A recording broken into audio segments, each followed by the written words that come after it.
വായനയുടെ വസന്ത കാലഘട്ടമായി മാറ്റിയെടുക്കാൻ വേണ്ടി സ്കൂൾ അടച്ച ദിവസം എല്ലാ കുട്ടികൾക്കും സ്കൂൾ ലൈബ്രറിയിലെ പുസ്തകം കൊടുത്തുവിട്ടിരുന്നു.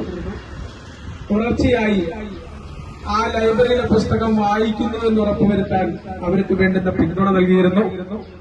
എല്ലാ കുട്ടികളും വായിച്ചു തീർന്നു എന്ന് ഉറപ്പുവരുത്തിയിട്ടുണ്ട്. ഇന്ന് നമ്മൾ കൊടുത്ത പുസ്തകം തിരിച്ചു വാങ്ങുകയും പുതിയ പുസ്തകം ഈ വേനൽക്കാലത്ത് വായിക്കാൻ അവസരമൊരുക്കിക്കൊണ്ട് നിലമേൽ ഗവൺമെന്റ് UPSലെ ലൈബ്രറിയിൽ നിന്നും പുസ്തകങ്ങളുമായി നമ്മുടെ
രചയിതാവ് ആൻ ഫ്രാങ്ക്.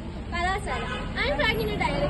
രണ്ടാം ലോക മഹായുദ്ധകാലത്ത് ഒരു യഹൂദ പെൺകുട്ടിയായ ആൻ ഫ്രാങ്ക് ഒടുവിൽ കഴിയുമ്പോൾ എഴുതിയ എന്ന പുസ്തകമാണ് ഞാൻ വായിച്ചത്. ഇത് എഴുതിയത് രാധാകൃഷ്ണൻ അടുത്തയ എന്ന എഴുത്തുകാരനാണ്. ഇത് ചിത്രീകരിച്ചത് സജീന്ദ്രൻ കാരാട്ട്. നമസ്കാരം, ഞാൻ ഫാത്തിമ മജീദ്. ഇന്ന് ഞാൻ പറയാൻ പോകുന്നത് കുഞ്ചിയും അപ്പവും സ്നേഹപ്പൂക്കളും എന്ന കഥയുടെ റിവ്യൂ ആണ്. കുഞ്ചിയും അപ്പവും സ്നേഹപ്പൂക്കളും എന്ന കഥ രചിച്ചത് ലതാ നായർ എന്ന കവയിത്രിയാണ്. ഈ കൃതിയിൽ 6 പേരെക്കുറിച്ചാണ് കൂടുതലും പറഞ്ഞിരിക്കുന്നത്.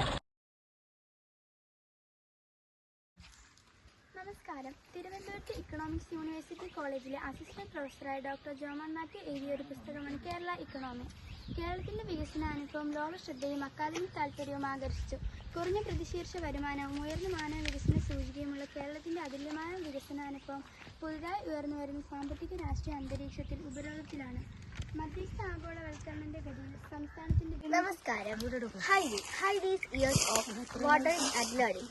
ജോഹദാസ് പേർ എഴുതിയ ഒരു ബുക്കാണ് ഹൈദി.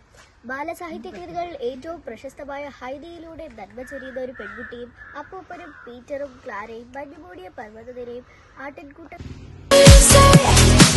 Cause we were just friends, and now it's something far over. And I bet that we could find a way closer.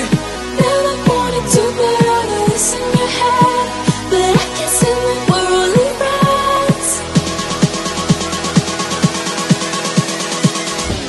But I can't say that we're only friends.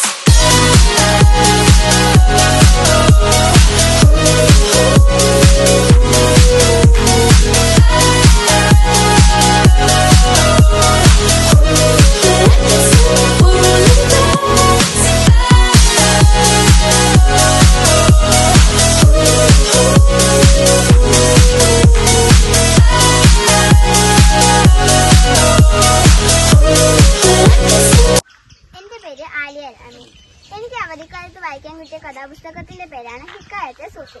ഹിക്കായത്തെ സൂഫി രചിച്ചത് സലാം എലിക്കോട്ടിലാണ്. ഹിക്കായത്തെ സൂഫി എന്ന കഥാപുസ്തകത്തിൽ ഒട്ടേറെ കഥാഭാഗങ്ങളുണ്ട്. അതിൽ എനിക്ക് ഇഷ്ടപ്പെട്ട കഥാഭാഗമാണ് വാക്കുകളും പ്രവൃത്തികളും. അതിലൂടെ എനിക്ക് മനസ്സിലായാണ് എപ്പോഴും എന്നും നമ്മളുടെ വാക്കും പ്രവൃത്തികളും നല്ലതായിരിക്കണം എന്നത്. എന്റെ പേര് ആയിഷ അലമേ. എനിക്ക് അവധിക്കാലത്ത് വായിക്കാൻ കിട്ടിയ പുസ്തകത്തിന്റെ പേരാണ് ബർബർബർ. ഇതിൽ 2 നെയ് വ്യാപാരികളെ കുറിച്ച് പറയുന്നുണ്ട്. ഒരു നെയ് വ്യാപാരി മറ്റേ നെയ് വ്യാപാരിയുടെ കയ്യിൽ നിന്ന് 500 സ്വർണ്ണ നാണയങ്ങൾ കടം വാങ്ങിച്ചു. അങ്ങനെ ദിവസങ്ങളും മാസങ്ങളും കടന്നുപോയി. അങ്ങനെ ഒരു ദിവസം കൊടുത്ത വ്യാപാരി മറ്റേ വ്യാപാരിയോട് ചോദിച്ചു, എന്റെ സ്വർണ്ണ നാണയങ്ങൾ എവിടെ? അത് മറ്റേ വ്യാപാരി അതൊന്നും ശ്രദ്ധിച്ചില്ല. അങ്ങനെ ഈ പ്രശ്നങ്ങളൊക്കെ ബീർബലിന്റെ മുന്നിലെത്തി. അങ്ങനെ ബീർബൽ ഇതിനൊരു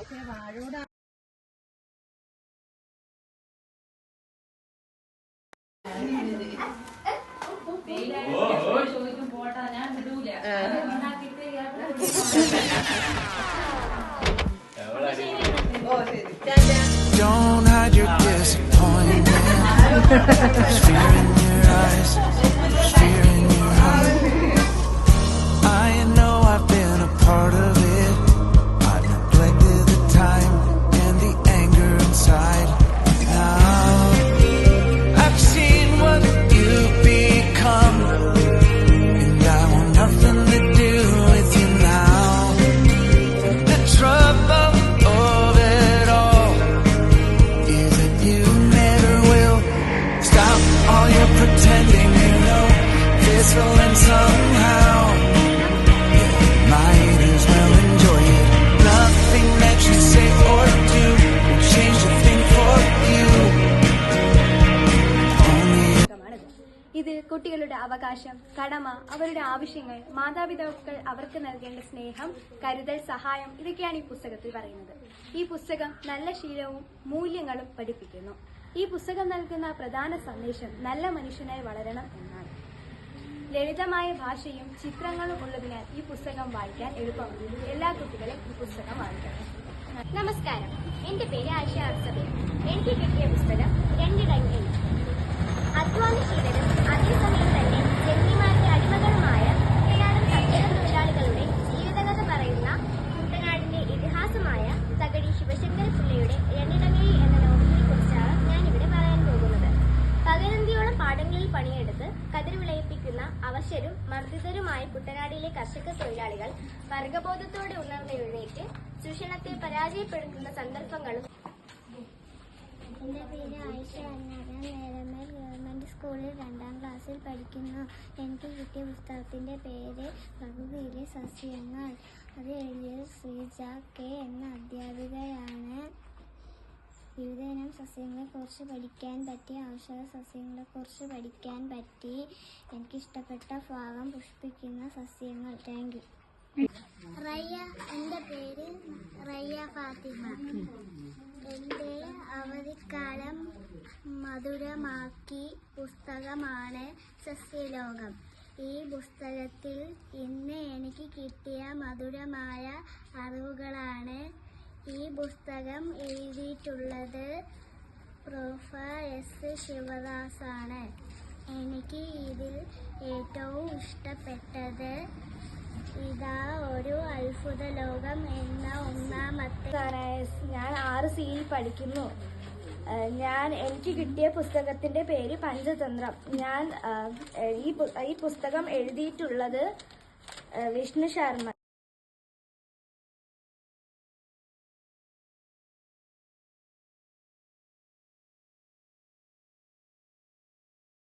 കേരള സാഹിത്യത്തിലെ പ്രസിദ്ധമായ ഒരു ഐതിഹ്യത്തെ ആസ്പദമാക്കി പി. നരേന്ദ്രനാഥ് രചിച്ച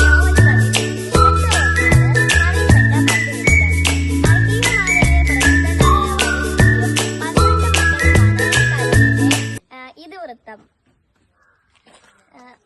വിക്രമാദിത്യ സദസ്സിലെ മഹാപണ്ഡിതനായ വരരുചിയും അദ്ദേഹത്തിന്റെ പത്നി പഞ്ചമിയും 12 മക്കളുമാണ് ഈ കഥയിലെ പ്രധാന കഥാപാത്രങ്ങൾ. വിധിയെ തടുക്കാൻ ശ്രമിച്ചിട്ട് വരരുചിക്ക് പഞ്ചമിയെ വിവാഹം കഴിക്കേണ്ടി വരുന്നതും തുടർന്നുണ്ടാകുന്ന സംഭവങ്ങളുമാണ് ഈ കഥയുടെ ആധാരം. എല്ലാ മനുഷ്യരും ഒരേപോലെയാണ് എന്ന് ചിന്തിപ്പിക്കുന്ന ഒരു പുസ്തകമാണ് ഈ പുസ്തകം.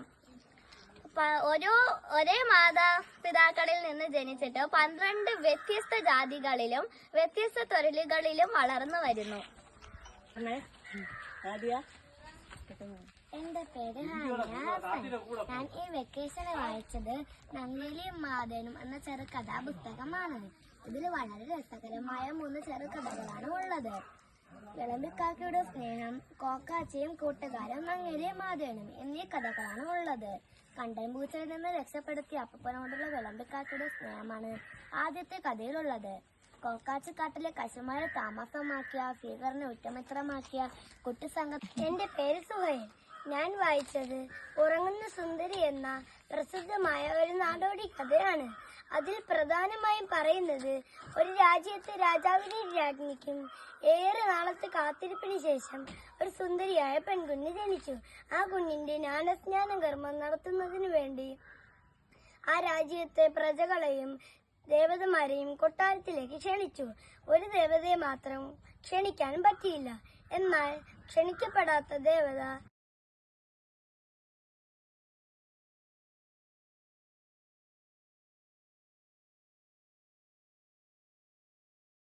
പുസ്തകം 2 കാന്താരി കുട്ടികൾ അഗ്നിപർവ്വതത്തിൽ. രചയിതാവ് പ്രൊഫസർ എസ് ശിവദാസ്. വെറും ഒരു വായനയ്ക്കപ്പുറം അറിവിന്റെയും അത്ഭുതങ്ങളുടെയും ഒരു പുതിയ ലോകം തുറന്നു തന്ന പുസ്തകമാണിത്.